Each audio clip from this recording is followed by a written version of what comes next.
welcome. And this is a first for the Happy Fiday podcast, as today we are so lucky to be joined by Nadeem Azam, a recent F.I.R.E graduate and a very successful businessman who's been interviewed by the likes of the BBC and Sky News for his special insights into online business, marketing and consumer behaviour. Welcome, Nadeem. Happy New Year and a belated Happy Fiday. So, Nadeem... Happy New Year. So, Nadeem, this episode is going to be an actual celebration for you. In my frugal F.I. manner, I've decorated my office with a signage in your honour. And I have a beersy beside me to token your new F.I. status. So don't worry, I do know it's the morning in the UK time, so I don't expect you to partake in any alcohol-fueled toasts.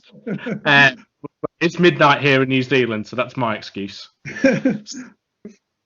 So let's get this party started. Now, I want to start with why we're here today. So I was so inspired by the post that you wrote on Facebook announcing when you finally became F.I.R.E. And what really gripped me was your backstory. So growing up in crippling poverty, as you put it, in Bradford, to exiting a business only to have other twists and turns to eventually become F.I.R.E in your late 40s. Now, that was just a few weeks ago. So without me spoiling the surprise for everyone else, can you please start from the beginning and tell me and everyone about your upbringing in Bradford? Well, firstly, thank you for having me on your podcast, Dale. So I was born and bred in Bradford, which for those who don't know is an industrial town in between Manchester and Leeds in the north of England. So I was born and bred up there in the 1970s. Bradford had actually been a very, very successful town. Back in the 19th century, it was actually the wool capital of the world. One of the richest cities in the entire world, and was responsible for 2/3 of the UK's wool production. But it had fallen into decline. My father, who was working in textile mills, was struggling. He was struggling as these kind of mills and factories were laying off staff. Salaries were being slashed, and by the time of the 1970s, many of these mills and factories had actually closed down or were about to close down. So not only in terms of my own family, but other people, our peers around us, were not doing terribly well on a financial basis. These were hard times anyway. The 70s weren't exactly a time of affluence in the UK. But my family, for sure, wasn't in the healthiest of states from a financial perspective. And so we would struggle to get by. What happened was my father, when he was laid off from the mills and factories, started his own businesses. So he would run import-export businesses where he would import food items, groceries, goods from continental Europe or from Asia.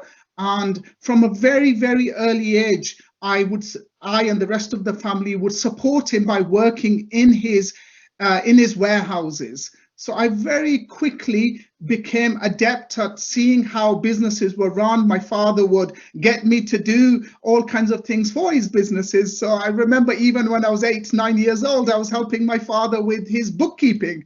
And I would be counting money for him, and he would be teaching me various things in terms of profit loss, in terms of margin optimization, cross-selling, upselling, and all kinds of techniques, which at the time I didn't know, but by osmosis, you just pick up these things, you learn these things from your father. So they held me in good stead for my future career. Nonetheless, my father, despite all his grafting away, he wasn't always the most accomplished person when it came to managing money. He wouldn't manage the money he made in a in an optimal way. He was a spendthrift. He would spend the money lavishly, spend it predominantly on other people to show that he did have money. And so to wider society, it looked like we were doing very well. The reality behind the scenes was, Dale, that we were struggling and we were in dire straits. So, for example, we would regularly not pay bills and then have bailiffs on the door, knocking on our door, asking for the money back. And, it happened a number of times when I would actually come home from school as a kid and And the furniture was not there in the house because the bailiffs had taken it away. So, so your father, he was very much he knew the practical side and the theory behind money management, but the practicality of things, he couldn't execute on that. What do you think got in the way? Was it that he was worried about the perception or of people around him? I'd say very much so. I'm sure you're aware of, people around you, Dale. I think with Yes. very many people, they like to give the impression that they are perhaps doing better than they actually are. They're more successful than they are. And I think that was very much the case with my father. He did work incredibly hard. He was a grafter, like I said, but businesses, they don't always do terribly well from the profit perspective. People and the average person equates income to profit, which is not necessarily the case. So my father had a very significant income, but the net profit at the end of the day was slim. Right. So high turnover, but very slim margins. And I take it you got to learn that from a very early stage, and the sort of stuff. It was really great to hear that the practical things that your dad was teaching you, at an early age, 8-9 years old, around the philosophy and the educational nature around money management, even though he wasn't necessarily applying it in real life. Because you don't necessarily get. I remember from my days in the UK, you don't get taught those things at school. So to get taught by your parents can put you in a very good standing for the future. I'd say very much so. I think those are essential life skills and invaluable skills when it comes to business and entrepreneurship. Yep. So what was it that motivated you? Because I know from a very young age and for a number of years. 2 or 3 decades, you've run successful businesses and you've sold a couple of significant ones. What motivated you to firstly get into business? Was it your father, just seeing him operate, and then what motivated you to go along? I'm presuming you didn't consider it an FI path at the time or an FI philosophy, but have that nature where you manage your money in an effective way. Yeah. What happened, Dale, was my father. We had a bit of a tragedy in the family, and my father left home when I was 10 years old. So I effectively was thrust into a single parent household. And even though I was young, I was the eldest male in the family. And particularly back in 70s and 80s, the onus was there on you to take responsibilities for things. My mother didn't necessarily know how things worked. She held a more traditional role, which was very much the case back in those days as a housewife. And so all of a sudden, I was thrust into this position of responsibility, having to be responsible for going down to the city centre and paying bills. There was no internet and things along those lines in those days, but being responsible for paying bills, groceries, managing all kinds of things in the household, managing my father's financial affairs as he was away. And so I think I very quickly learned that I had to take on board responsibilities to be able to ensure that our household was functioning effectively. And that once again put me in good stead for the future. Money was very tight on the ground. And so from when I was 13, 14 years old, I started off from playing computer games to actually programming games. So I would code games for long forgotten computer systems, the Spectrum 48 and the Commodore 64, the Acorn Electron 32-bit computer. And I would manufacture these games myself on cassette tapes, and I would sell them. So I was doing that alongside doing jobs like being a paper boy, working in a supermarket, doing things before school and after school. So doing anything and everything that I could to bring more money into the household. and to Yes. also be able to be in a position where I was saving money. So I was putting aside money. I was probably had £1 or £2. I remember my paperboy job earned me £2 a week. Even though I'd be getting up at like 7 a.m. in the morning to deliver these newspapers, but it earned me £2 a week. And when you graft so hard to make that money, you realize the value of money, and you want to not throw it around. Yes. I see. So it's funny. You mentioned the Spectrum. I think was it Spectrum 48K. Yes. Yeah, I remember, because that was my first ever computer. So you actually you learned coding at that early stage, or obviously basic coding, and developed your own games, and were you just selling them to your friends? Was it at school? Was it? And yes, I was actually selling them by mail order. So I would advertise really? in magazines. There was all kinds of magazines, computer and video games, and other magazines, and I would actually sell them by mail order. Oh, I see. So how old were you at that time? I was 15 and 16 years old. And I would get my games reviewed in these magazines. They would review my and other people's games. Now the others were from people who are much older, and from professional companies in some cases. And believe it or not, Dale, and as my friends keep reminding me to this day, in terms of the decision I or my parents made for me, I got offered a job at that time for a relatively new company, which nobody had heard of in that time. We're talking about around about 1988 now, Yes. for a company offering me to move to America and code for them, to manufacture games for them. And the company, believe it or not, Dale, was Electronic Arts. So my friends keep reminding me that had I taken up that job, I'd probably be in a very, very delicious situation financially, as one of the first few people working for them. I did discuss it with my mother, and obviously I was only 16 years old, so she was not having me moving to America. And I don't think I'm sure they did not know how old I was. Otherwise, they wouldn't have even offered me the job. Oh, that's fantastic. A fantastic story there.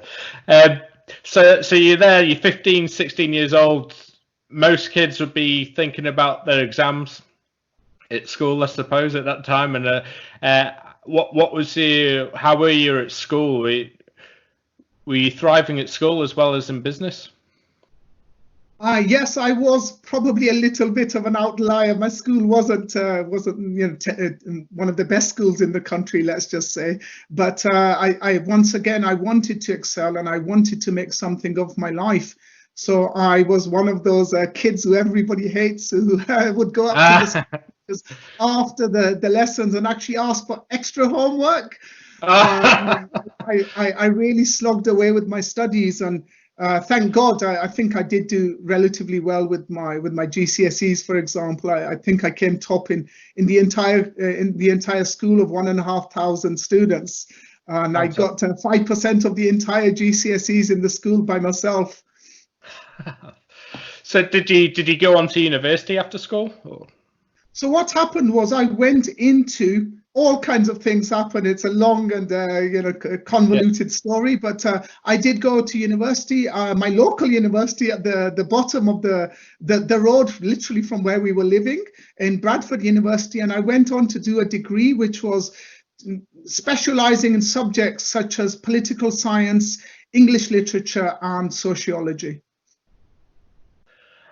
And what was it that motivated you in those areas? Because so you got political science, sociology, was it? Yes, and literature, English literature. And literature. So none of them are particularly capitalist in nature, unless you take an angle from the political side, I suppose, on the right wing side of things. So what motivated you to go for those subjects? Because you've had a very successful career in business since those days. At that stage, you've been obviously very successful with your computer games. You've done really well in your GCSEs. You've then gone to university, but you've selected subjects that don't necessarily tally with your business career. What was your philosophy behind that? Was there a passion there? Dale, there's a second facet to myself, which as you said, it is may seem contradictory in terms of all the things I have done in terms of business and commerce, which is my interest in the social sciences and the arts and culture and things along those lines. That's something which has always been integral to who I am. So when I was a child, alongside all my entrepreneurial endeavors, there was the aspect to me, as I mentioned, in terms of academia, where I was interested in reading, in culture, in art, in philosophy. So I was a obsessive reader. When I was a teenager, obsessive reader. I was the kid at school who always had an armful of books, and I would be reading anything and everything under the sun from the 19th century artists, philosophers, writers, John Everett Miller, reading their biographies, John Stuart Mill, the philosopher, the Jane Austens, the Mary Ann Evans, George Eliot. I was an obsessive reader, and I've always been fascinated in terms of reading about the great figures in history, seeing what I can learn from them, see what they did and the mark they made on the world. So that's something I wanted to explore further in terms of my degree. Yep. So you went to university from purely a passion perspective, where you wanted to explore and educate yourselves in that area, and then were you still doing side projects on the side with your computer programming, or did you just solely focus on university and then get into commerce? It was a bit of a funny situation, Dale, because when I was 18 years old, my father came back. So he was away from 10 till 18, but he came back and he went back into his entrepreneurial mode again. So I had a newfangled device back in those days, which was a pager. Lo and behold, nobody had mobile phones in those days, unless you were one of these bankers perhaps in the city. And so I'd be in my lectures and I would get a message on the paging system from my father saying, I'm having a delivery. I'm having a delivery of bags of onions or potatoes or flour or nappies from Amsterdam, from the Netherlands, from Hoek van Holland, and the deliveries would come into Holland, would come into Hull, and then come over to Bradford. So my father would need me to offload these 60-foot long container trucks. So I would literally somehow or rather sneak out of the lectures and then go and work for my father as and when he needed me. He had startup businesses. He could not afford to pay staff or the requisite number of staff. So once again, it was a family enterprise, and I was balancing out my kind of responsibilities in terms of my father's business with the academic progression. I see. So he needed some arms and legs that weren't going to be particularly well paid in the short term. But so in effect, you went into partnership whilst you were with your father, whilst you were doing your studies. So you're learning the nuts and the bolts and the physical nature, for sure, of commerce and business and logistics. Probably mainly logistics, by the sounds of it. And then you've graduated from the university and you've gone into the world of work. How did you venture into that? Did you stay working with your father for a while and then go on your own way, or how did that go? My father, he passed away very shortly afterwards, and so what I did was his business closed down all of a sudden, and so what happened was I did not continue with that business. But after university, I looked around me, and the opportunities in Bradford were not terribly great. It's a lovely town with the loveliest of people you can ever imagine. But in terms of job prospects and career prospects, there wasn't much there. So I moved lock, stock and barrel to to London. As you know, this is where the opportunities were, particularly in those days, and still are to a large extent. So I moved to London, and I worked on a career in my 20s as taking on the skill sets from my time at university and my passion for reading and literature. I worked as a journalist for several years in my 20s in London. This is where the media was based. I see. So talk to me how you've gone from, I can see the link there, from your degrees that you were doing in politics and sociology into a journalism career. Makes sense. You've got some grounding there with your computer games when you're 15 and 16, some hard labor and logistics with your father, and learning how to manage your money by watching mistakes of other people and being able to manage money yourself. So how did you get into your first business that you exited?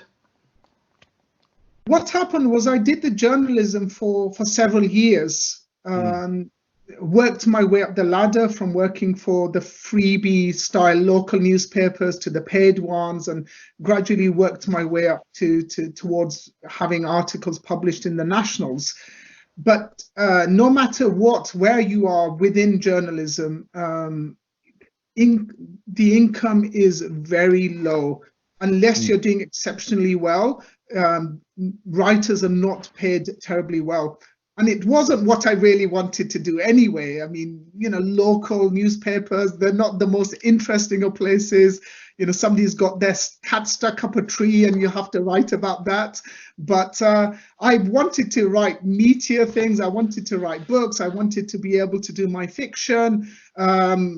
Books take years and years to research and write, and the journalism was a means to be able to earn an income to be able to do that. But I wasn't making any money as a journalist, even though I was working ridiculous hours.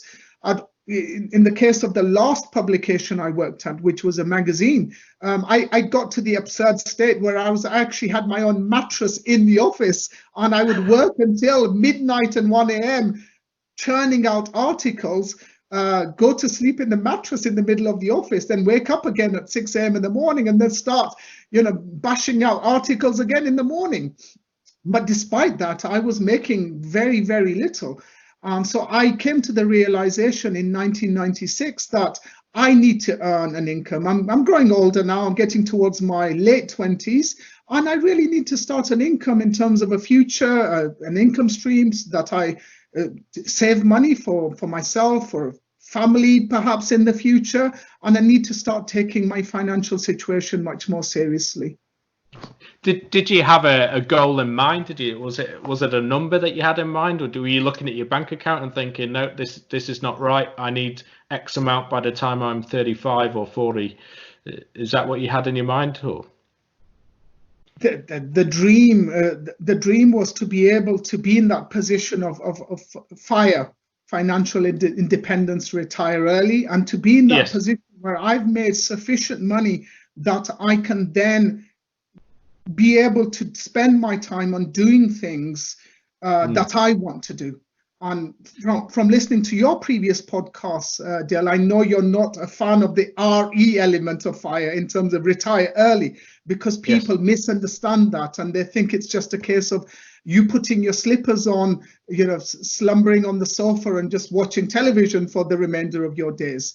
I think both for yourself and me, from listening to your podcast, there's so much I want to do with my life.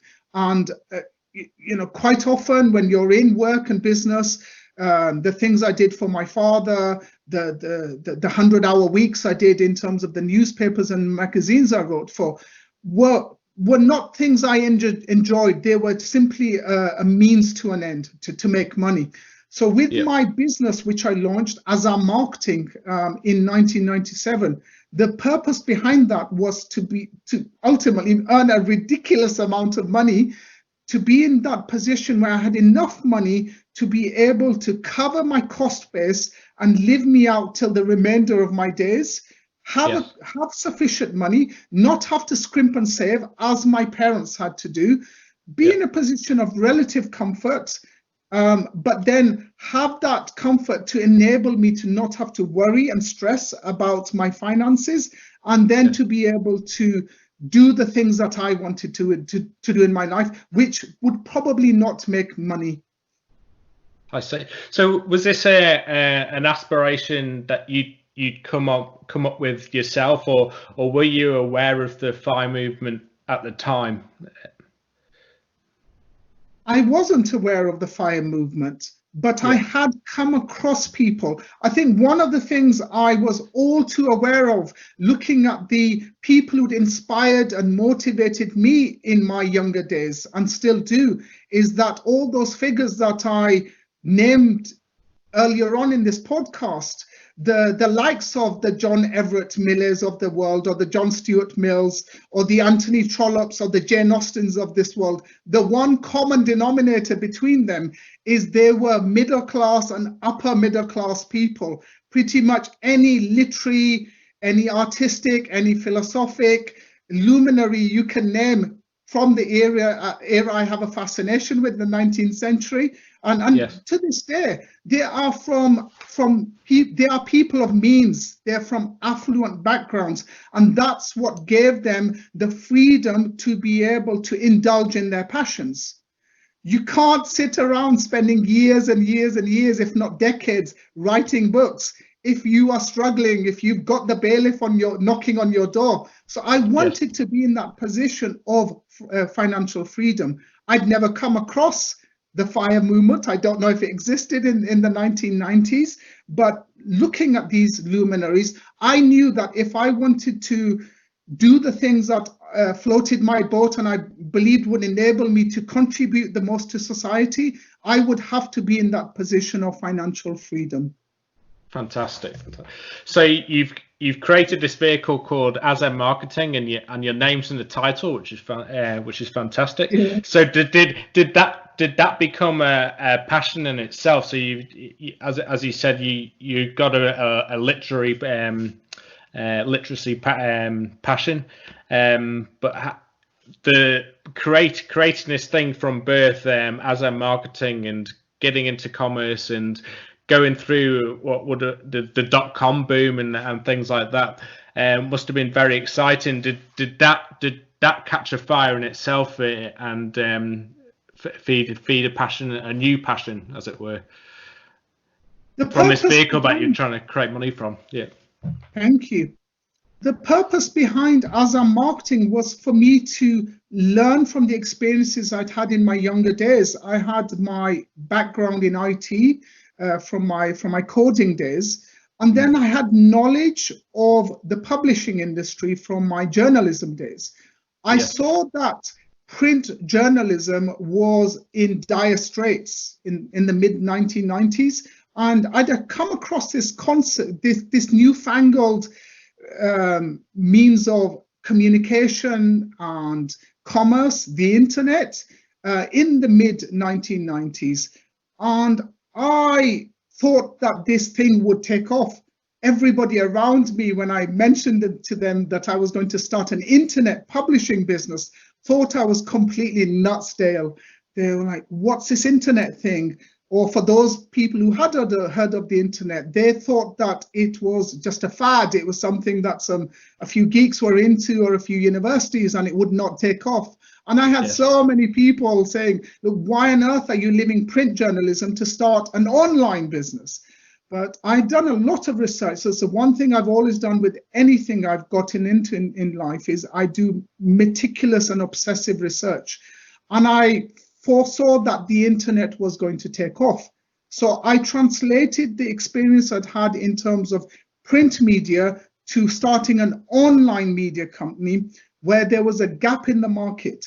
I did not have the opportunity to compete with advertising agencies who were established, the Saatchi and Saatchis of this world who dominated every other form of advertising, but they did not know anything about the internet. So that was my opportunity to go into a field and to be able to profit from that field. In terms of the experiences I had, yes, boy, did I struggle. I struggled to make an income. I was making a loss year in, year out, 1997/1998, 1998/1999. The first few years, it was a real struggle because I did not have money to invest into the business in terms of scaling it up. I could not afford resources, tools, technologies. I could not afford staff. So it was literally a hand-to-mouth existence. There are many a year where I lived off those fabled baked beans, as many people do in their early days. I struggled financially. But eventually, after many a year, I managed to get the position of the business to break even and then into profit. This is in the noughties. Yes, yeah. So your drive in business, it really shines through, as well as your understanding around the need to be frugal and extremely frugal. You mentioned the baked beans where necessary, but in many ways, the equation is incredibly simple, isn't it? You just maximize your income generation and you minimize your costs, and you save enough to become financially independent. I suppose on that point, it'd be interesting to know over that time since the late 90s, where you really buckled down, you created a new business, and you got this philosophy behind you about your spending patterns. What would you say? Either it could be a lot of money or very little money. What can you remember one purchase that provided you great value to your life? I think in terms of, and it's probably not the most exciting of answers, but I think the one thing that I have done, particularly in recent years, is invest into my technology, invest into IT, into the computer systems and the other devices I have, because the yield I get from having the best equipment in the business means that I yield a higher income. So if I have the fastest, cleverest computer in the land, I mean, it's not quite an IBM Blue computer, but if I have a blazingly fast computer, then that enables me to be more productive. So I've got a fancy IT hub, and I utilize that to its maximum extent. Fantastic. So just to move on, what's really interesting to me and what brings value to my life is pretty similar, is that you spend the money on the things that are going to make you productive in the work that you do, but spending money on the things that make you money in the work that you do and the work that you choose, that's where the value really comes from. And it's quite clear that the technology side of things is a big passion for you. Coming up to 2010, you had an exit at that time. I think I remember you saying in your Facebook post. What was that? Was that a different business, or was that phase one of Azam Marketing? Can you explain more around that? Yes, what I did was I managed to sell an element of Azam Marketing. So I sold a division of Azam Marketing at that time, which put me in the position of F.I.R.E for the first time, and I wanted to then take that. I retained all the branding. And all the Azam Marketing domain names, etc., etc. I ensured that I kept those because they were vitally important for my future plans in terms of doing things that I wanted to do. And it was a name that was associated with me, had a good reputation in the marketplace. It's what my company was known as and what I was known as, and it would be something that I could utilize to thrust any future businesses and enterprises I had into a position of success all the quicker. So I retained all the branding elements, but in terms of some of the assets, they were sold. So what was the division? Was it a very niche product or service, or? So this was the email marketing division within that. So lead generation, email marketing, which was a very strong arm to our business. We had, we had grown significant size databases from 1997. It'd taken an extremely long time, but we were at the position where we had many millions of subscribers on our databases. And then we had a client base which was second to none in terms of managing their email marketing operations or yielding sales for them from email marketing. So we had clients we were doing email marketing for, ranging from Coca-Cola to Google to Disney Travel, and generating a huge amounts of sales for them, millions and millions of pounds of sales for clients around the world. And so that was a very successful part of the business, a very intensive part of the business. We were literally, I had a team of staff around the world, broadcasting emails more or less 24 hours a day. It was very demanding. And I felt that if I wanted to have a more balanced life, that was something that would be better for me to sell and to move on from, because the 24/7 lifestyle is not something that I wanted to continue forevermore. Yeah. Also, your timing was impeccable. I mean, there's 2 points in time which you've spoken about now, which where timing's really come into play. It's almost like you've been a visionary. So you had the late 90s where you saw the decline of print publishing and the rise of the .com era and online, and then obviously you've built those the email marketing on the back of that, to the point where it's probably around its peak, around 2010. So it's very good timing to sell it. But not only that was the reason at the time that you knew you've reached your goal in terms of becoming F.I.R.E, as it were. Was that the primary driver, that you knew you'd built this division, that it was going to be X amount of price, which meant that you could take that money and invest it and become F.I.R.E? Was that the primary reason behind that exit? Absolutely. So I was in the position where, like I said, it was firing on all cylinders. It was massively successful, and I felt that it was in the best possible position to hand over to somebody else who could then thrust that to the next level. By the by, I don't think it was at its peak, because if you look at how the internet has grown over the last 10 years, many of the companies that I've worked with and many of my peers have grown their businesses 300%, 3,000%. But I felt that in terms of where I was standing and in terms of my own life goals, this was better to hand over to somebody else who could then take that to the next level. And I kept on board with that, by the by. So I was in. You don't get your money immediately. You're part of an earn-out transition over many years, where you're given the money, because as the founder and the person who's running the operations, if you just leave on day one, then things could come collapsing down. So I was involved, and I'm still closely involved with those business partners, and still work very closely with them in terms of email marketing, give them offer them guidance and consultancy, and encourage and motivate them to take the business to the next level in terms of those parts of the operations. But in terms of my own life journey, I felt that I needed to reconfigure how my operations were to suit my needs. I see. So yeah, when I was saying about the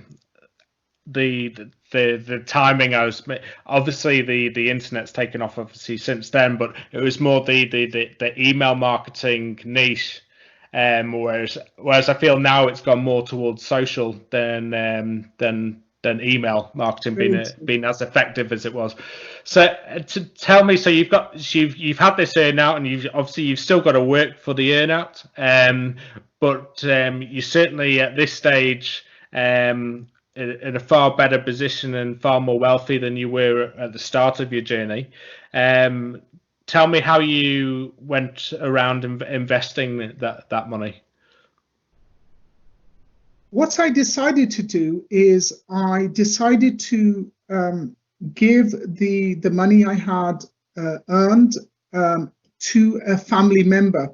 So I is a very, very close family member who'd been in the property sector for many decades. So wasn't new to it, had worked on it for many a year. And I was given the opportunity to invest my money with the family member to enable him to fulfill his dreams and ambitions. And I thought that my primary motive was to assist and help that person. I like to encourage people with the passions that they have. And if there's ways that I can help people, this is throughout my life. I've tried to do that. It was discussed ad infinitum. We had long and detailed contracts. And the one thing that I was adamant about, based on past experiences I've had time and time again throughout my careers, I was not going to get roped into this other person's business.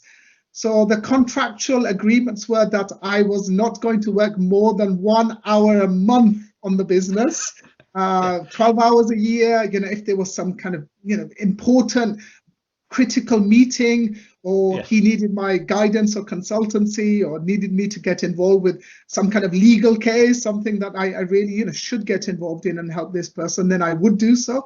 But I knew an hour would never be an hour. It'd probably be, 2, 3, 4, 5 hours. But I did not expect, to have to do much more other than that. And that would then free me up to be able to focus on the things that I was desperately needing to focus on in my life, whether it is my personal life, which has always been something which has been left on the shelf in terms of, finding a partner, having kids, doing all those kind of things that we all would like to do, or in terms of being able to invest my energy into the kind of things that have been left on the shelf from my teenage days, my passion for writing, my passion for teaching, and something I wanted to do in terms of mentorship, guiding, teaching others. Those are the kind of things, charity work, philanthropic work. Those were the things that I wanted to spend this past decade that has just gone by, the 2010s, in doing. Fantastic. So tell me more about how that went, because obviously I've read your Facebook post. Things didn't turn out how you expected it would with this family member. Can you describe more about how that went? Obviously, he was working in a sector which you weren't particularly familiar with in property. So was it a case of more you handed over he needed the capital? Was he employed at the time and he wanted to start his own business? How did that pan out? Very much so. So he was employed for fairly major companies within the property sector, and he was fed up of that. Had been doing that for many a year, and was fed up of the commute and being sat in an office, for hours and hours every day. And so he wanted to have his retirement plan, in inverted commas, in terms of, or semi-retirement plan, in terms of being able to invest in these properties, earn an income from them. And then the plan was we were going to go halves on the income. I didn't look for the optimal income, in terms of myself, but I thought, okay, if this person earns money, I have money coming in on that residual passive basis, which will then buy me my freedom. If you have money coming in, month out, without having to do much work for it, then that gives you the ultimate luxury and enables you to enjoy life to the ultimate extent. So that's something that was promised to me, was in contractual agreements, but for the tragic, tragedy behind the situation, from month one, I never received my income. No income ever came into my bank account, whether it was month 1 or month 6 or month 12 or month 18. And the stress levels were growing for myself. But to cut a very, very long story short, over many, many years, I grew to discover that the business was being shambolically run. One of the things I suppose I didn't appreciate, I've been very acutely aware of it, but not to its greatest extent, and to the extent that it's probably true, is the difference between an employee and an employer, somebody who's an employee of a company and somebody who's running a company. And so you can spend decades and centuries working for other people in a particular sector. But that is a completely different proposition from you actually having to run the show. And this person had a very poor understanding of what was required and how much you have to step up to the mark in terms of running your own business. I see. So you don't think it wasn't a case that it was malicious? You just don't think he had the attributes to run, or competency to run a business? He needed more to be told this is what you're doing, and someone direct him, rather than him have the motivation to go out and drive the business himself. Was that the main issue? There was a combination of factors. Right. I think one of the factors was that he didn't necessarily know how much was required to run your own company. And so, he would very regularly tell me, I don't know how to do that. I don't know how to do that. I don't know how to do that. Now, as somebody who's run businesses my entire life, that is not an option that is available to the CEO. You cannot, as a CEO of a company or a managing director, say, I don't know how to do that, and therefore I'm not going to do it. That's not an option. That's an option which is very regularly available to employees. So you can ring a call center up, as I'm sure you do, Dale, as much as I have to, and the person will say, that's not my responsibility, that's something I don't know how to do, and I'm going to pass you on to somebody else. But you cannot do that as somebody who's running your own company. And so I think this person really did not understand the amount of pressure and responsibility there is on a company owner, and how you have to find a solution to problems. There is simply no choice in business. If there is a problem, you have to solve it. And obviously he wasn't solving those problems, and the cash flow didn't come through. So tell me, you had the choice at the time where you had an initial sum of money, and then you had the earn-out period, and you had some capital that you chose to hand over to your family member. You could obviously have the alternative where you could have invested that money either in another business or into stocks and shares or into bonds, etc. What was the driver to invest in a family member? Was it your own values that you wanted to help someone close to you out, more than knowing that you'd get a guaranteed return, or more of a guaranteed return elsewhere?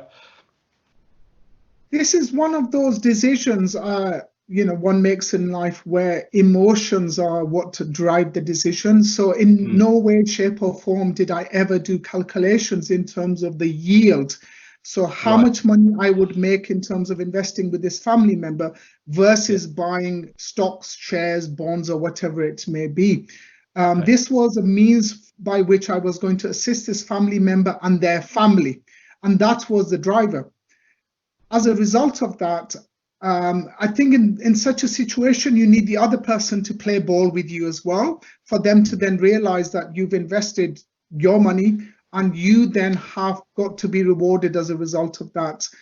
Unfortunately, that didn't happen. Like I said, I did not receive my income stream from this business. This person started to lose motivation and faith in their own business.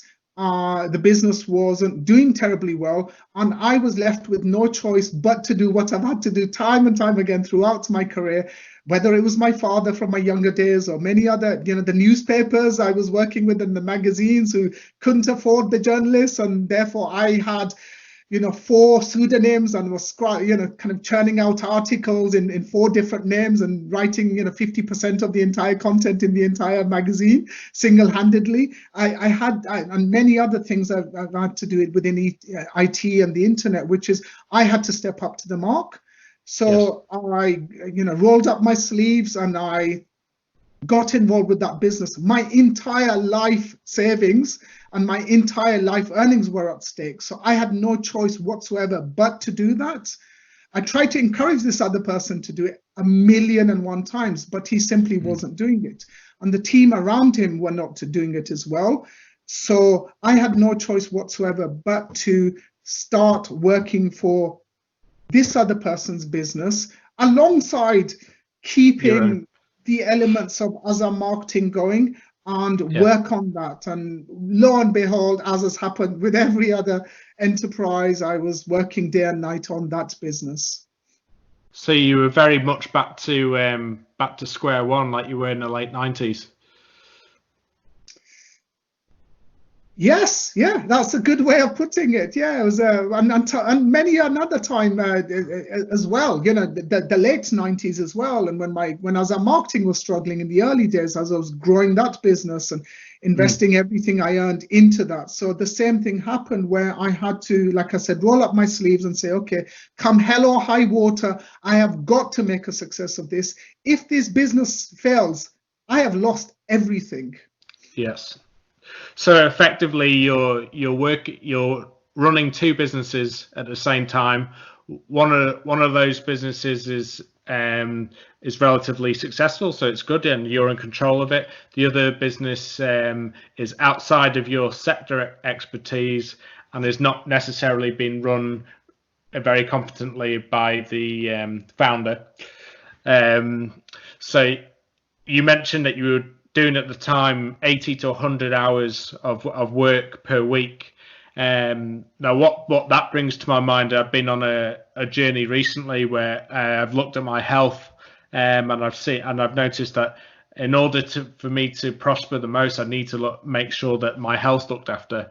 So tell me what sort of toll that took on your mind and body working that much per week, and what did you do to make sure that your mind and body was looked after?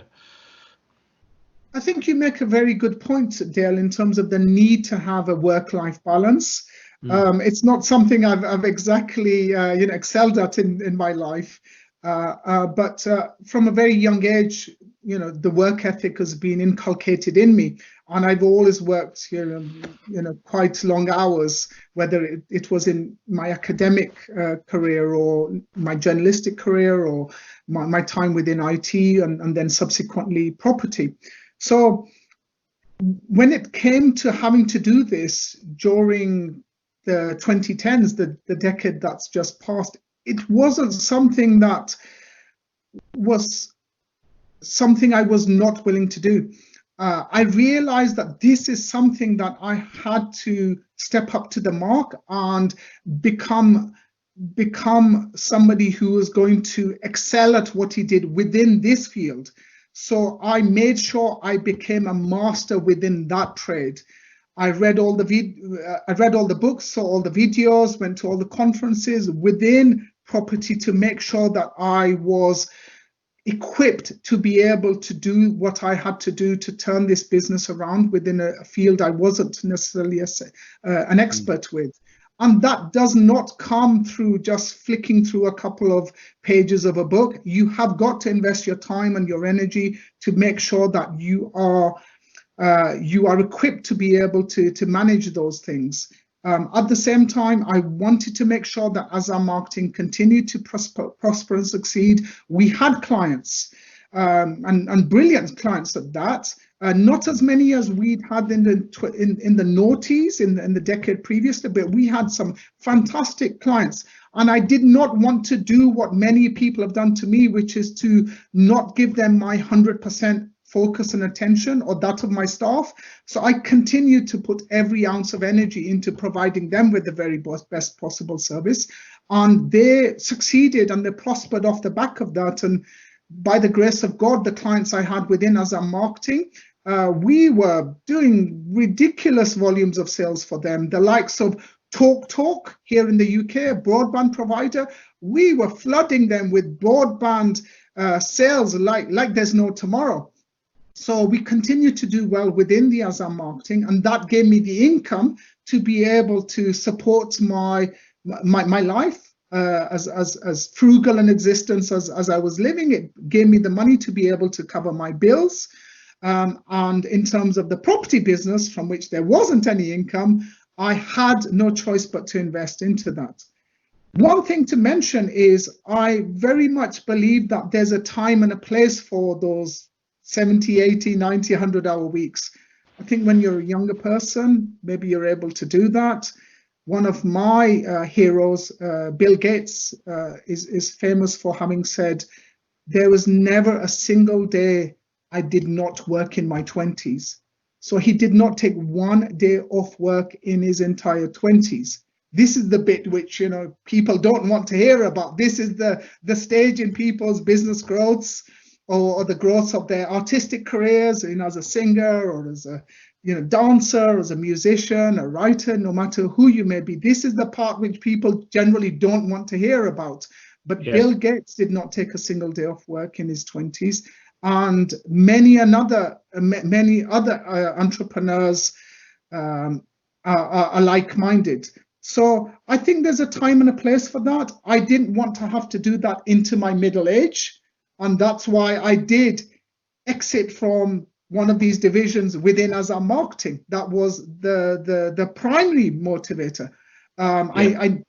For whatever I am, I do have this one skill set within business, and I'm very confident. And from what I've seen in terms of my peers and people I have a lot of love and respect for, they have grown their operations within lead generation and email marketing multifold. And I'm very confident that I could have done that. But the reason I stepped off the pedestal with that was because I wanted to have more of a work-life balance. So did it, and I completely agree with you, there's a time and a place to put in those hours, and I'm not saying you're over the hill, Nadeem, but you probably saw that that time was ticking away, so you thought, I've got to do it now. I've had a setback, but I've got X amount of years, I can make this back. I've got to put the time and the effort to learn about a new industry. You're using those reading skills that you've developed through your entire life and your passion for reading, and you've attended seminars, and you've got yourself back well into the property game, to a point where you were able to exit that business successfully only a few weeks ago. Were there any times though that it did actually affect your health? Were there any health issues over the recent years? I think the most difficult part was the emotional knockback, when you've given your love to another human being to the extent when you give them your life earnings and you say, hey, Carrie, take this money and just make sure you give me half of the income, and they don't do that. That's a massive setback for you, because the challenge is not something that affects you for a day, a week, a month, or a year. It ends up making you suffer for coming on to a decade. So the hardest part for me was the emotional challenge.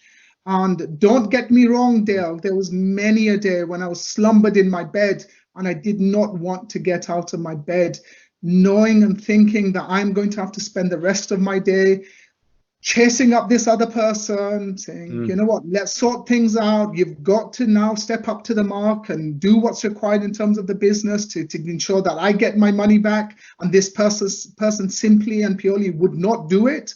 They would not respond to your emails. You would go to their house, hundreds of times, and they would just bat you away and say, I'm busy and I've got other things and I've got other things I'm dealing with. And you'd make phone calls and you just literally just have the door slammed in your face again and again. So the emotional part was devastating, to be honest with you, Dale. But that's when a man has got to be a man, has got to be a man. And similar with women, not saying this is exclusive to men, women go through extremely difficult times. And I had no choice after going through this setback to say, okay, I have got to do from my study of history, and I'm a little bit of a history buff, and my entire life, my friends are sick to the back teeth of me quoting Winston Churchill and all these figures that I look up to and saying, okay, this is Battle of Britain Day. This is, not quite on that level, of course, but this is my finest battle, and I really have to do what's required. One of the quotations that I often quote to my friends is what Winston Churchill said in terms of failure. And I think he said, success is not final. Failure is not fatal. It is the courage to continue that counts. Yes, so that's what I thought I had to do. So yeah, it's quite a poignant word you used there, courage. How did you find the courage to carry on a working relationship with such a close family member that in a way betrayed you, betrayed your trust?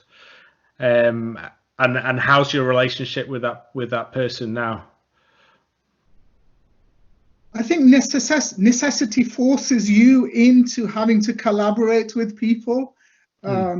I know in terms of many a divorced friend I have, they don't necessarily get on very well with their ex-partners, but they have children with them. And so even though they hate their guts, in many a case, the reality is for the needs of those children, you have got to collaborate with your ex-partner. And yes. I think it was a similar situation with me and this person. I had no choice.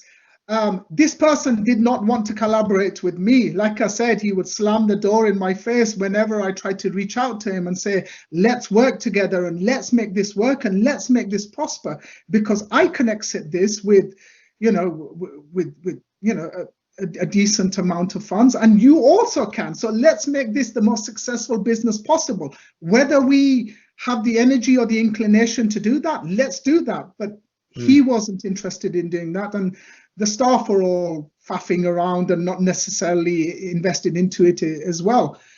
He'd made some poor decisions in terms of the caliber of the staff he'd employed.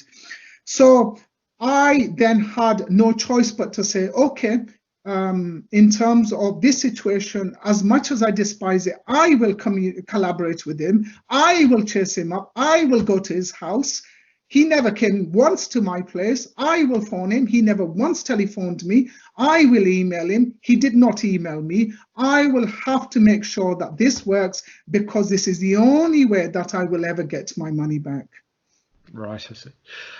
And I'm taking it the reason why you needed to collaborate with him was, yes, you've skilled yourself up in this new sector in property, but he still had some value in being in that sector for such a long time, and contacts, I suppose. Is that where the collaboration was needed? The important thing to note is this was not my business. So the business was in this other person's name. He had exclusive control and exclusive mandate over the bank accounts, for example. He had 100% control in terms of the framework of the business. He had the legal control of the business. So ultimately, I was a nobody in terms of the business itself. And therefore, for me to be able to turn this business around, make it profitable, and then put it in a position where anybody would even consider buying it, I had to be, as I often call myself, vis-a-vis him, and to my embarrassment and to the status I did not want to hold, I had to be his puppy dog. I had to go up to him and say, please feed me, please give me an access to these figures, these accounts, this data, these logins, these passwords. Please put my name on the mandate of such and such a bank account. I was the one who had to go to him and make sure that he eventually collaborated with me so that I could get the hell out. Okay, I see. And obviously, you've said in your post that you exited the business successfully. At what point did he realize that was going to happen? Because as you rightly said, you and I would have done the same thing. You're trying to convince this person that, okay, they might not have anything to lose and you've got everything to lose. But if you're both successful at the end of it, he's got a game to win. So was there a point where he saw gold at the end of the tunnel?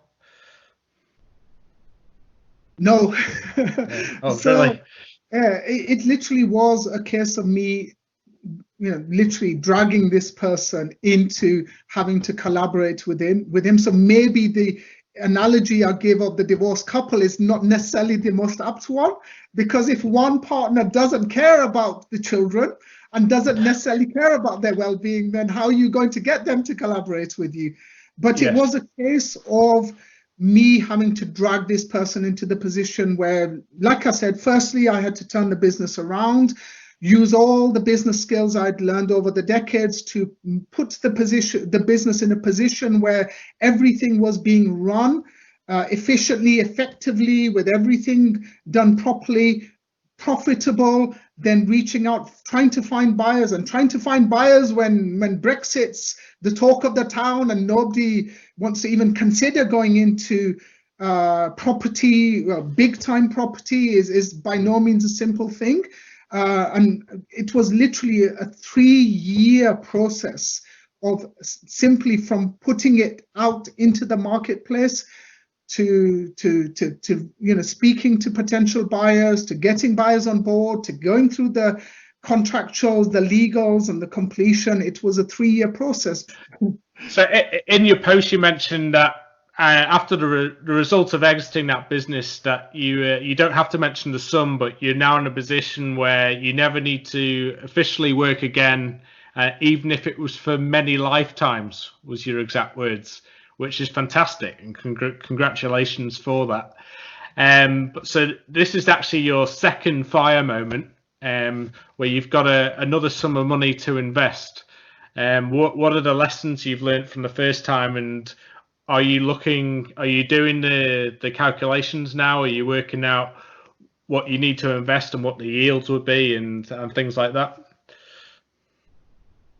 I think one of the lessons I've learned is a very bitter lesson, and not only in terms of the experience with the family member, but in terms of how I have been taken for a ride throughout my life.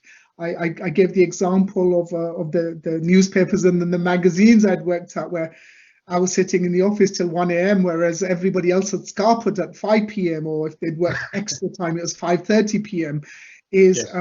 I was saying to a friend recently, my mantra now is, number 1, don't trust anybody. Number 2, don't trust anybody. And number 3, don't trust anybody.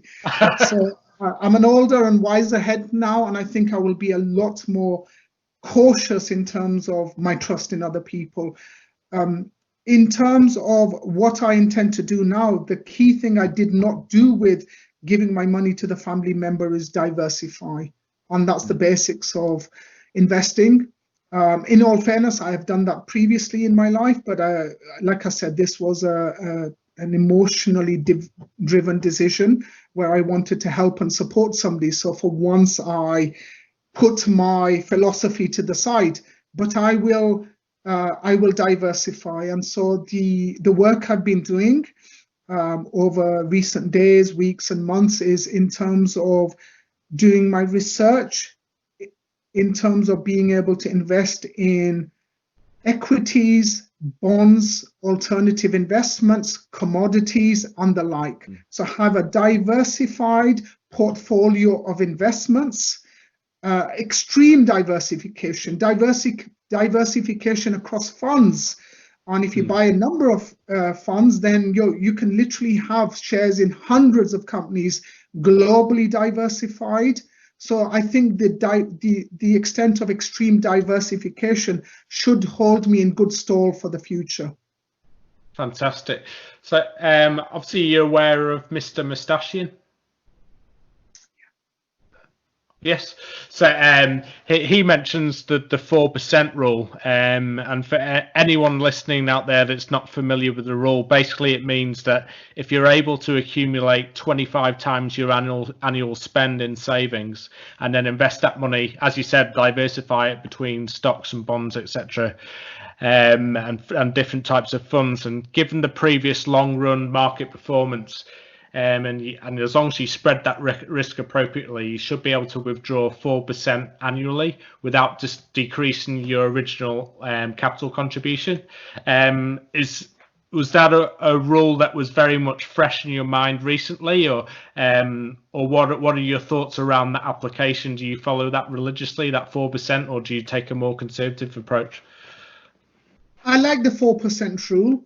In terms of my own situation, I've spent a lot of time now in terms of reaching out to independent financial advisors, wealth managers, accountants, acquaintances I have in terms of getting advice and guidance, doing my reading, doing my research, going to investment seminars and conferences. I think I probably went to at least 30 or 40 events last year alone, so that I am once again, now we're going into something else, which I don't necessarily feel I am at the top of the tree with in terms of financial investment. And I need to make sure that this money lasts me until I, quite frankly, die. So, and on top of whatever money I may make. So I've done a huge amount of research in a collaboration with independent financial advisors. We have charted out life plans. So these are meticulously created reports. Some of these stretch to 60 and 80 pages long in terms of, what should be done to ride me from where I am at the moment. And I think according to about 20 of these calculators you can actually access for free online, which predict, and I know it's a little bit of a squeamish subject, but your predicted age of death, which in my case, having averaged out 20 calculators and topped and tailed them in terms of outliers, comes to 79.5 years old. So yes, it needs to last me to that, and obviously one needs to have a little bit in case I should outlive that. But yeah, I've done meticulous work in collaboration with the people in the know to have the amount of money that I can extract from my investments and still make sure that I have more than sufficient funds for myself and any family members I may have around me. Fantastic. So it sounds like this time round, second time round of being financially independent, you've done all the sums. You're very much in the process of doing the sums, and you've got third-party external help to help you along with that, which is great. So now that you're finally F.I.R.E, and it feels like the same mistakes that happened previously aren't going to happen again, because you're diversifying your portfolio. Do you feel that your life goals to date, that they've been fully reached? And if not, are there any further plans that you've got for the future and areas that you want to work on? I mean, I suppose that's the nature of being financially independent, and your goal was to work on now on your passions. Can you describe what they are, and whether you feel contentment in the point that you've reached at the age that you are? I think, if anything, F.I.R.E, financial independence, means my life has only just finally started, if anything. Yes. Because for the first time in my life, in a tangible and meaningful way, I don't have to be at the behest of having to worry about paying my bills. And that therefore means that I don't necessarily have to slave away for whoever it is, whether it's people I've worked for or clients I've had, to be able to earn that income to then make me financially free. So I think it's a very exciting time for me, this new decade.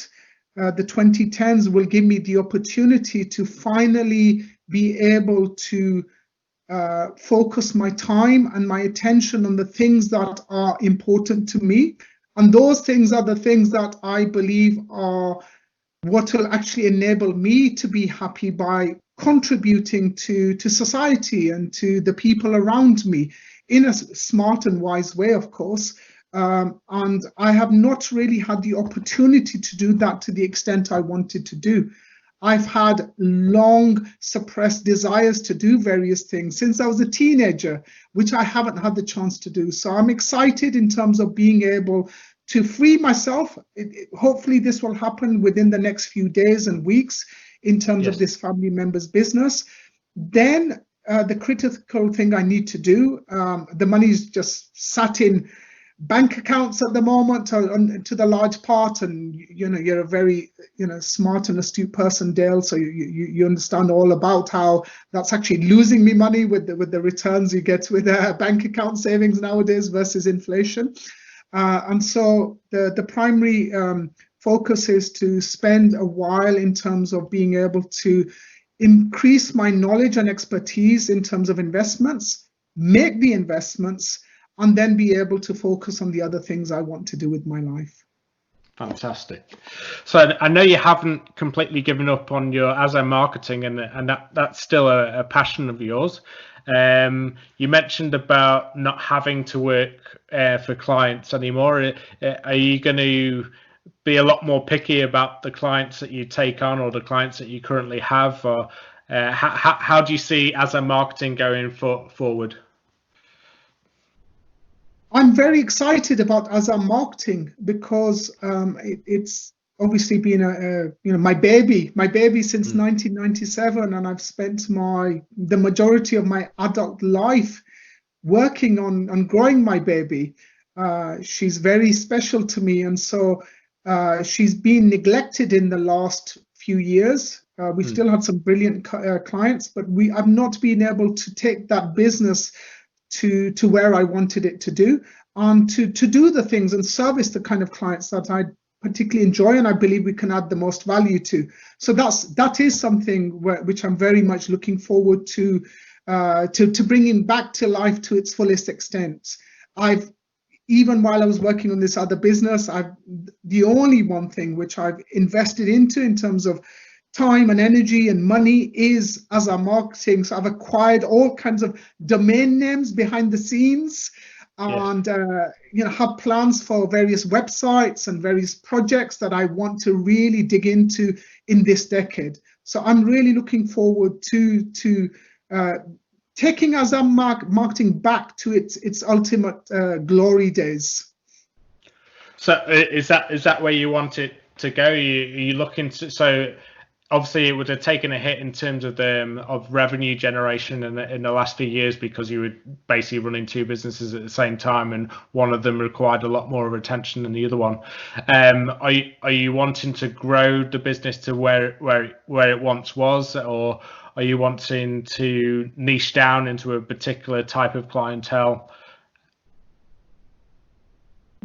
So the marketing side, the design and marketing side, is something I have a fair amount of expertise in now, and that's something that I'm very passionate about. And I've seen how the clients we have made successful. I've seen, particularly in terms of the smaller clients, how life-changing it has been for them when we have been able to flood them with leads and make their businesses successful and enable them to fulfill their ambitions. So that's something I want to continue doing in terms of servicing clients and making them happy. At the same time, I'd like to metamorphosize the business into a publishing business. That's something I've not done to anything like the extent I wanted to do from the very early days. The publishing element, when you're talking about producing content, and you were mentioning in one of your podcasts, I was listening to, Dale, about how this podcast series, which I think is absolutely brilliant, and I've learned so much from it, and I've enjoyed listening to your podcast, how it makes you no money, and I really hope it will grow and make you money one day as your subscriber base and your listener base grows. And I'm very sure that will happen with the quality of the content you share with your listeners and readers. But I'm fully aware that in terms of publishing, it's highly unlikely to earn me an income. And so that's something, a component or an arm or a division of Azam marketing that I want to invest into and grow in a very real and meaningful way. And that's something that I am very, very excited about, because I've always been at the behest over those years and decades of just simply having to have the clients to earn the money and not being able to invest into as many of the non-profit making projects that I would have wanted to have done. Yeah.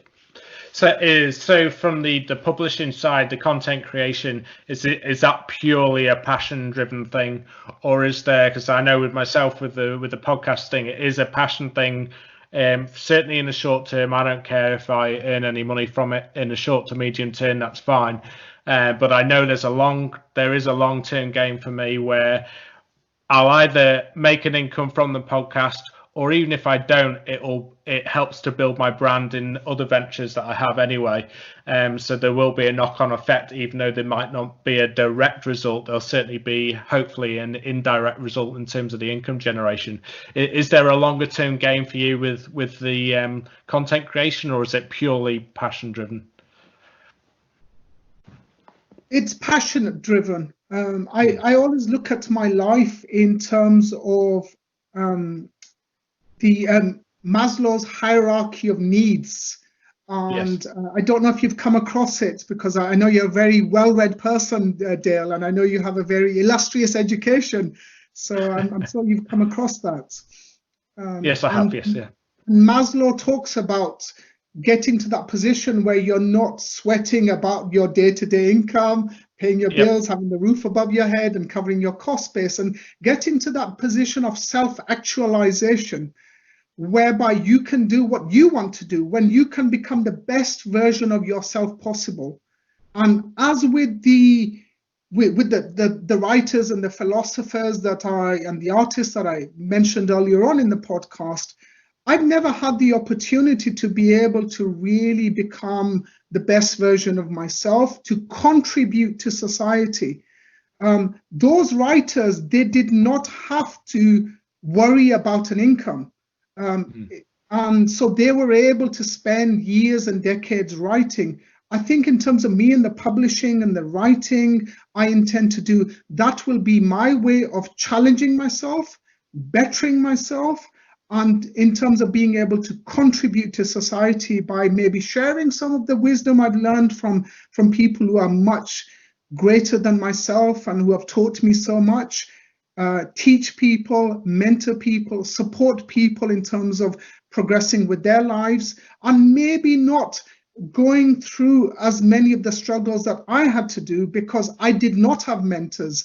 You're raised in a working class community in Bradford. Everyone around you is unemployed. The people around you, they're struggling to be able to survive day by day or week by week. Never mind be able to contribute to anybody else in that way. So I want to be able to give back to other people, and that's what I'm looking forward to in terms of the publishing, sharing the knowledge and the wisdom that I've learned from others. Yeah. So you think that you're on the brink of self-actualization? I don't think I'll ever achieve it, Dale. I'm very harsh on myself, and I don't think I'll achieve it until the day I die. But it's about trying to be in that position. I think it's about trying to get to that position where you're free. One of the things is, my brain is always, working away, and I think I'll find it very difficult to extricate myself from my business head. And whenever I walk past a shop on the street, I'm trying to work out their income and their profit margins and their revenues and this and that and the other, and my brain is always whirring away, and I think I'll find it difficult to be in that position where I'm not always considering money and maybe being a bit more frugal than I have to be. I don't think I'll ever be in that position of mental release. But that's something I need to work towards. Do you consider yourself a workaholic?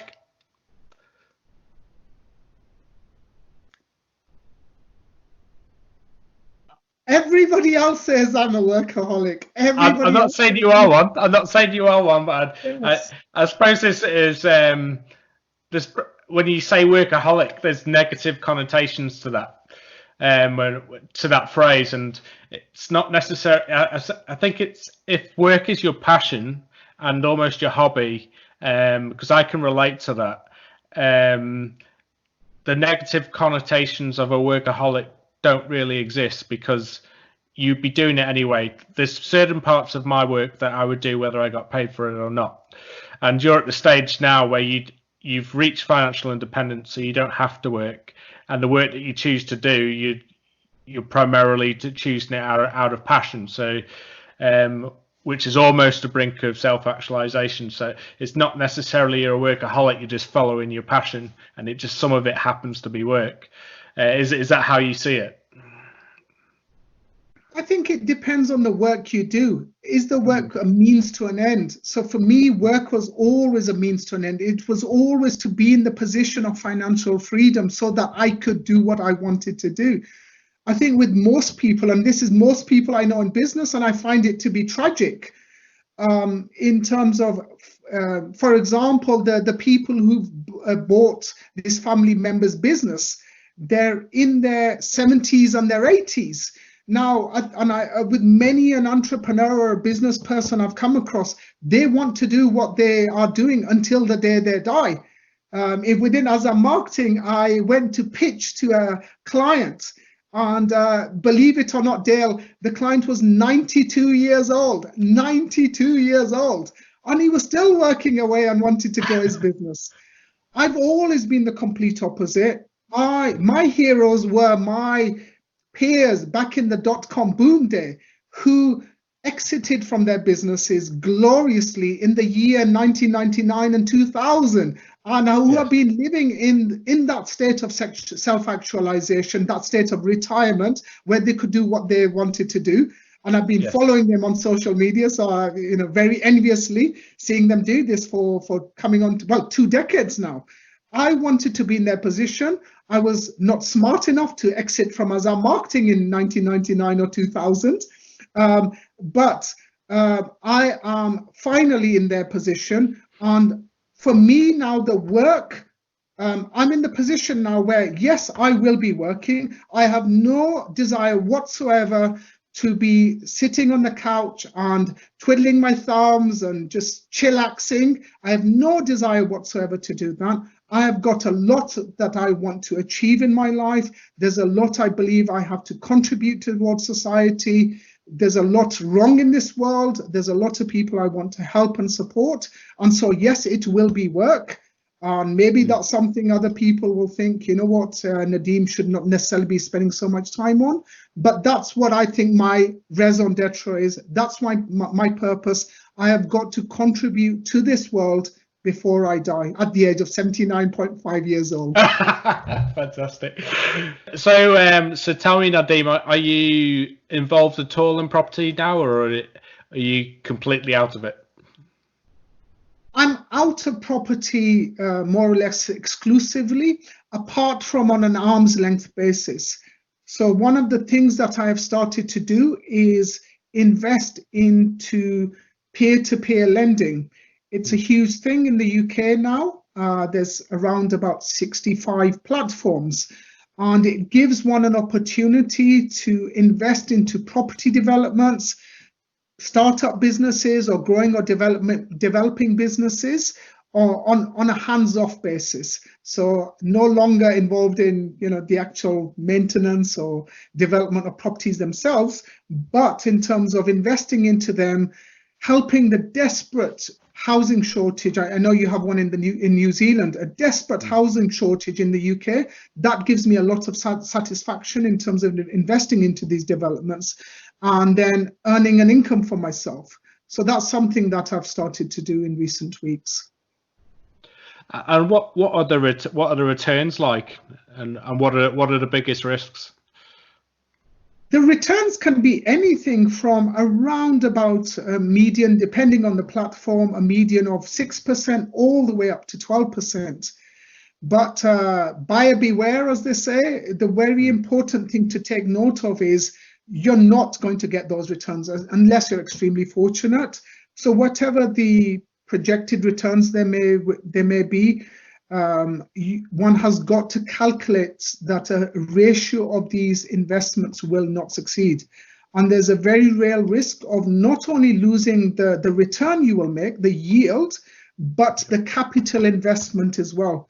So I have very convoluted spreadsheets, literally hundreds of cells whereby I do my calculations, and I'm very aware that I'm not going to be getting those rates of returns. but there's certainly a downside higher than firstly leaving one's money in a bank account, which is nonsensical either in the UK or New Zealand or in most countries in the world nowadays. You're actually getting less than inflation, which is right. CPIH in the UK at the moment is 1.5%. In New Zealand, CPI is actually 1.5% as well.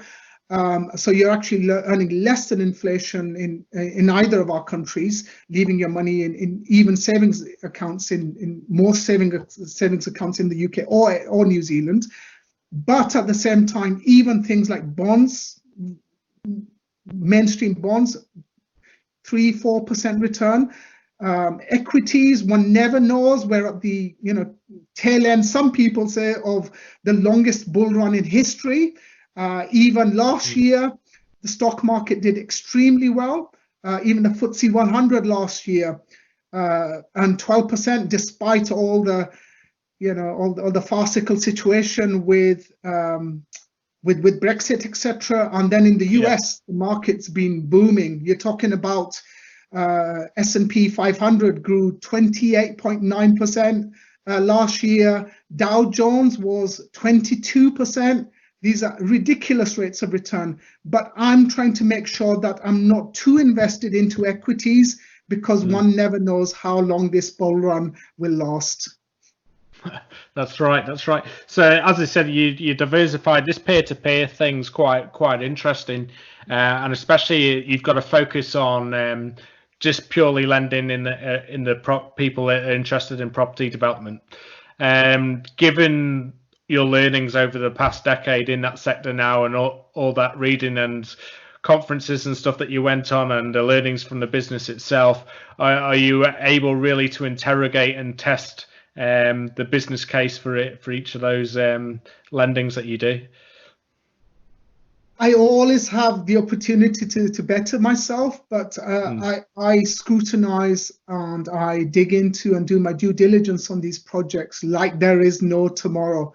I will meticulously look through the surveyor's reports. They're like 30 pages long. They're no fun to go through, but I will look through their valuations and their projected valuations and the GDVs and the LGTVs. So I spend a lot of time doing obsessive research on the projects that I invest into, to the extent that the people I am investing into will say to me, Nadeem, you ask us more questions and you do more due diligence than any investor we have ever come across.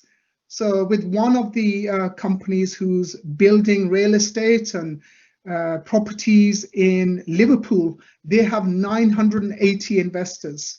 And they actually told me, Nadeem, you ask us more questions, you dig into things more, and you have made more changes to the contract than any one of our 980 investors. Fantastic. It's amazing, isn't it, that you, even through the bad times, as it were, when you're going through those times with your close family member, that the actual result of that a few years down the line, there's actually fruits of that bad experience that comes out. If you just had a passive investment and handed over that capital, your close family member may have grew the business slightly, and you might have got a modest exit. You both might have been relatively happy, but even despite a bad experience right at the start, has led to you to have this vast amount of knowledge in a particular sector that you never had any experience in, and you're now able to utilize that and benefit from it. It's fantastic the way that life works sometimes. Yes, good points. Yes. So finally, Nadeem, it's now 2020, which sounds so futuristic. But as we go into this new decade, what would be your top advice for those of us that haven't yet achieved financial independence? I think it goes down to the formula that we both know and we all know. Number one is reduce your expenditure. There's a famous saying by one of my heroes, Warren Buffett, and he says, make sure you reduce your outgoings to the ultimate degree. So do not lose money. That's what he says. So make sure that you cut back your expenditure to the bare minimum whilst living a decent quality of life. I'm not saying you live off baked beans, but make sure you do not spend money on things that are unnecessarily ultimately for your future needs. Reduce expenditure, and then obviously it goes without saying, the other part of the equation is maximize your income. So you've said in your podcast, you've always had your daytime job and your side hustles, Dale. And that's something I'm very much a proponent of. So try to maximize your income. A 9 to 5 is fantastic and great, but we have many hours in the evenings and the weekends. And that's invaluable time. By all means, spend that time with your family and your friends, but perhaps take out an hour here, a couple of hours there to consider investments, to consider setting up a side hustle and earning a little bit more income so that you can be in the position to be able to retire early at a younger age. The one thing and the motivating factor behind my own struggle has been I have not wanted to work until what the retirement age is now in the UK is 67 and then 68, and it'll be 70 and 72 and 74. I have no idea what it is in New Zealand, but in either of the countries, without a shadow of doubt, when we are that age, Dale, it is probably going to be in the mid 70s. I don't want to work until then, doing things I don't enjoy doing. You don't want to do that, and neither do your listeners. So put that little bit more effort into projects that will earn you money, even if it's selling a few things on eBay, looking around your home and saying, okay, what am I not using? And you'll be surprised how many things you have lying around. You earn $100 here, a couple of $100 there. Bob's your uncle. You're making an additional income stream. That's right. That's right. Well, Nadeem, thank you very much. As I said, this was a celebration, so cheers and congratulations. Cheers. And happy and the first Happy Fiday on Happy Fiday, and a person that's actually achieved financial independence. So congratulations, well done. Selfishly, this was extremely interesting for me. So insightful. I've gained so much from it to understand from day one your passions were set at a very early age, and for the ups and downs of the journey that you've gone on, you having to put your passions aside for so long, and I know that the fruits of your labor will come to fruition. And it even going back to square one, where I think you mentioned that you were down to 68 pence in your bank account at one stage, and that was only a few years ago, and then build it all back is absolutely incredible. So kudos to you, and thank you very much for joining us. And sorry it's taken so long to get you on this podcast, but I needed this Christmas break to get out of work and and do it. But thank you very much, Nadeem, and I hope to keep in touch and follow your journey. Thank you very much for inviting me onto your podcast. I have a lot of respect for what you do out there, Dale, and how much you teach us. So I've learned more from you than you will ever learn from me, Dale. And so thank you so much for that. I've really enjoyed it.